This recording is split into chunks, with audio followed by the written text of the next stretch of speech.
ఎందుకు అనంటే నేను ఎప్పుడు కామెంట్ చేయలేదు, ఎవ్వరి దగ్గరికి నేను వెళ్ళలేదు. యాజ్ ఎ మినిస్టర్గా నా పని నేను చేసుకుంటూ పోతున్నాను. అది ఏ విధంగా జరిగింది అనేది పార్టీ ఒక కమిటీ వేసింది. కమిటీ ద్వారానే అది మంచి చెడు తెలుస్తుంది. వాళ్ళ నిర్ణయం ప్రకారం మేము అంటే రాష్ట్ర రాజకీయాల్లో మిమ్మల్ని విమర్శించే వాళ్ళు కానీ మీ పార్టీలో మిగిలిన నేతలు ఎవరు మిమ్మల్ని కామెంట్ చేయడం లేదు. కేవలం వరంగల్ జిల్లా కాంగ్రెస్ నేతలు మాత్రమే మీతో ఎందుకు పొసగడం లేదు? అది వాళ్ళకే తెలవాలి. నేనైతే ఎవరిని కూడా ఇబ్బంది పెట్టిన సందర్భం లేదు. ఎవరిని కూడా నేను ఏదో వాళ్ళ మీద జులుం చేసిన సందర్భం లేదు.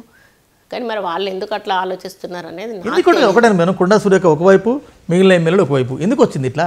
అదే వాళ్ళని అడగండి అంటున్నాను. నన్ను అడిగితే నేను ఎట్లా చెప్తాను? నేనైతే చేసిన మీరు వారి నియోజకవర్గాల్లో ఏలు పెడుతున్నారు. వారి నియోజకవర్గాల్లో మీ పెత్తనం, మీ ప్రాబల్యం ఎక్కువ ఉందనేది వారి బలమైన ఆరోపణ. లేదండి, వాళ్ళు అది నిరూపించమనండి. నేను ఎక్కడెక్కడికి వెళ్ళాను, ఎవరి కాన్స్టిట్యున్సీలోకి వెళ్ళాను, ఎక్కడ నేను డిస్టర్బ్ చేశాను, వాళ్ళని నిరూపించమనండి. అది కూడా పార్టీకి మేము అదే చెప్పాము. మేము ఎక్కడికి వెళ్ళామో మీరు వాళ్ళని కూర్చోబెట్టండి, అడగండి. మా తప్పేమైనా ఉంటే వాళ్ళ ముందే మమ్మల్ని మీరు ఏ నిర్ణయం తీసుకున్నా మేము కట్టుబడి ఉంటామని చెప్పాము. అది కూర్చోబెడతారు. ఎప్పుడు పార్టీ ఓ రోజు కూర్చోబెడుతుంది తప్పకుండా. మాకు డిసిప్లినరీ కమిటీ ఉంది, మా పిసిసి ప్రెసిడెంట్ గారు ఉన్నారు, మాకు జనరల్ సెక్రటరీ ఇన్ఛార్జ్ మీనాక్షి గారు ఉన్నారు. అందరి ఆధ్వర్యంలో తప్పకుండా సార్ట్ అవుట్ అవుతుంది. తర్వాత మళ్ళీ మేము మీరు మంత్రిగా ఉన్నారు, సీనియర్ ఎమ్మెల్యేగా పనిచేస్తున్నారు. మీ వారు మురళి గారు 2 సార్లు ఎమ్మెల్సీగా ఉన్నారు.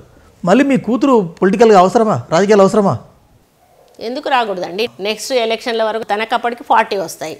ఇంకా అప్పటి నుంచి అప్పటికి కూడా రాజకీయాల్లోకి రాకపోతే ఇంకెప్పుడు వస్తుంది? తను ఈ పాటికి రావాల్సి ఉండే, కానీ కొన్ని ఇప్పుడు కారణాల వల్ల మాకు రాలేదు టికెట్.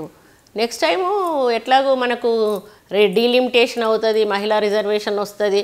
ఆ టైంలో 100% మహిళలు ఎవరైతే కొంచెం యువ నాయకులు ఉన్నారో వాళ్ళందరినీ కూడా నించోబెట్టాలి. తప్పలేదు. కానీ సుస్మితా పటేల్ తన ఇన్స్టాగ్రామ్లో, తన సోషల్ మీడియాలో ఆస్పిరెంట్ ఎమ్మెల్యే. మనది ప్రజాస్వామ్య దేశం అండి. మా కాంగ్రెస్ పార్టీకి కూడా ప్రజాస్వామ్య పార్టీ మాకు లేదు. మంత్రి గారు ఆస్పిరెంట్ పరకాల ఎమ్మెల్యే, పరకాలకు ఒక ఎమ్మెల్యే ఉన్నారు కదా. ఆస్పిరెంట్ అంటే నాకు ఎక్స్పెక్టింగ్ అనేదే అది పెట్టింది. నేను ఆస్పిరెంట్గా ఉంటాను. అది ఇస్తారా ఇవ్వరా టికెట్ అనేది పార్టీ ఇష్టం. నేను పరకాల ఆస్పిరెంట్. నేను అది ఇప్పుడు కాదు కదా, మొదటి దాదాపు 10 years నుంచి కూడా తను అంటూనే ఉంది. ఈ రోజు కూడా అంటుంది. దాంట్లో పెద్ద కొత్తగా మాట్లాడింది ఏం లేదు కదా. ఎందుకంటే కొండా సురేఖ, కొండా ఫ్యామిలీ వల్ల జిల్లా కాంగ్రెస్ నేతల మనోభావాలు ఎందుకు దెబ్బతింటున్నాయి? ఎక్కడన్నా మీరు ప్రాబ్లం సొల్యూషన్ ఎక్కడన్నా కనుక్కున్నారా? ఇక అవన్నీ కూడా మాకు ఎక్కడైతే మేము కూర్చుంటామో అక్కడ పరిష్కారం అవుతాయండి. అది మీ మీడియా ముఖంగా చెప్తే జరిగేటివి కావు. ఇప్పుడు దాన్ని అనవసరంగా మళ్ళీ మేనేదో మాట్లాడి దాన్ని రచ్చదలుచుకోలేదు. ఎందుకు జిల్లా రాజకీయాల్లో సురేఖ ఎందుకు ఒంటరి అవుతుంది? కొండా ఫ్యామిలీ ఎందుకు ఒంటరి అవుతుంది? మేము ఎప్పుడు ఒంటరి కావండి. మా వెనకాల వరంగల్ జిల్లా ప్రజలందరూ ఉన్నారు. ఎందుకు అనంటే మేము ప్రజల కోసం పనిచేసే వాళ్ళం, నిస్వార్థంగా పనిచేసే వాళ్ళం.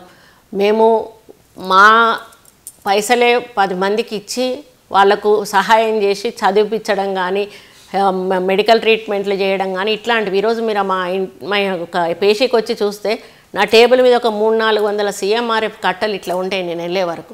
అంటే వాళ్ళకు ఒక విశ్వాసం, కొండా సురేఖ గారికి ఇస్తే మాకు కొంత సహాయం జరుగుతుందని. అంటే వాళ్ళకు ఒక నమ్మకం అన్నట్టు. మనం ఏంటంటే మేము తీసుకుంటాము పిటిషన్, వాళ్ళ ముందటనే సంతకం పెడతాము, వాళ్ళ ముందటనే కన్సర్న్డ్ ఆఫీసర్కు పంపిస్తాము, వాళ్ళ ముందటనే కన్సర్న్డ్ ఆఫీసర్కు ఫోన్ చేసి ఈ పని చేసి పెట్టండి అని. న్యాయమైన పని ఏదైతే ఉంటే 100% వాళ్ళకు జరిగేలా చూస్తాం.